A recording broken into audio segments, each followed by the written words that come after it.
If you could live forever, would you?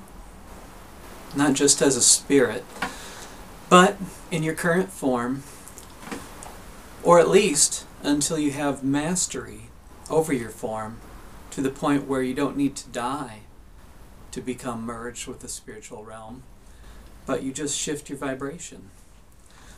It sounds bizarre, I know, but I've studied a lot of physical immortality literature and also felt like a lot of information came to me directly, and I wrote about it in my book Unification.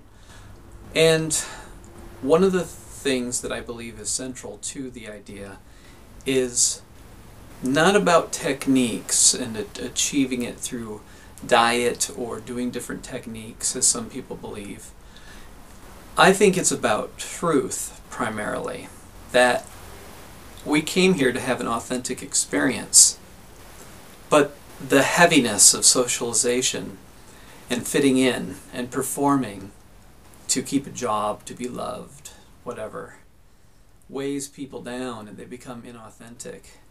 And so one way to reset and get another chance at life here on earth or somewhere else is to die, be reincarnated, and so forth. So I think that living authentically, speaking our truth, living in truth, it keeps our vibration high where we stay healthy. And the natural outcome of sustained health is continuing your life. A lot of people in various spiritual philosophies have focused upon how you can overcome different illnesses or prevent different illnesses through dealing with your thoughts and emotions in a healthy way. But taking it to that next step of staying healthy indefinitely, I think that's where we're headed. Imagine that there's a pattern of life on planets throughout the universe in which, at first, the mere existence of life is a challenge. Being able to perpetuate it in a way that has some level of functionality to it is, something that might take thousands of years, for self-aware beings to create. And we're at a point now where it could be that more and more people will become infertile, and more people will lose the desire to create more children because there are enough and their focus is shifting towards perpetuating their own life as opposed to perpetuating portions of their DNA through having children. Now, there are many emotional reasons and recreating of your family scenarios and stuff to have children, but there does seem to be a trend in which a lot of people who are spiritually focused are losing interest in that traditional procreation focus in terms of their primary objective. And so it could be that when a planet gets to the point where there is enough, people or beings, and that overpopulation becomes a greater threat to survival than underpopulation, then a shift occurs. And I think that shift may be occurring. And then over time, as there are less lives being born on an overpopulated planet, then there's less need for reincarnation, less bodies to reincarnate into, and a desire to continue one's life and continue it in a healthy way. A lot of times what happens in the spiritual realm is paralleled in medical realms as well.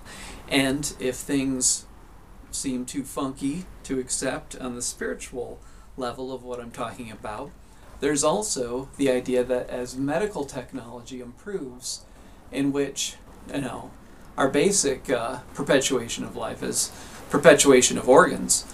And as organ repair, transplant, harvesting, all these different things become more commonplace and so forth, and as medical technology advances, I think there'll be a parallel in terms of spiritual awareness, being able to evolve, and medical technology.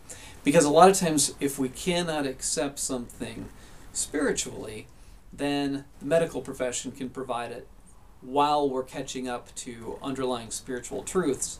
And so if life expectancy increases faster, you know, like for each year, if life expectancy increases 1.5 years for somebody already alive, then there can be a perpetualism that comes from that. Perpetualism is another term that's been used for physical immortality. I see us merging with the spiritual realm. I don't see us staying in this exact form for trillions times trillions times trillions of years, but overcoming death. I see that as the natural progression of where spirituality is taking us. And if we cling to old ideas and we don't let spirituality evolve like every other area of life has evolved, you know, if we didn't let science evolve for the last 2,000 years, then that would be pretty archaic and silly to avoid that kind of growth. And I think it's true with spirituality as well. So if we believe in the possibility that there's a desire for something, and that desire could indicate that it is a possibility, it's not mere self-delusion. If we can believe in something like continuing our life and continuing it in a healthy way, and we can keep our vibration high by living authentically and living in truth, I think those are the two factors that lead to perpetual health. Believing in its possibility and living authentically. So those are some fundamental ideas that I have about the topic of physical immortality. Thanks for listening.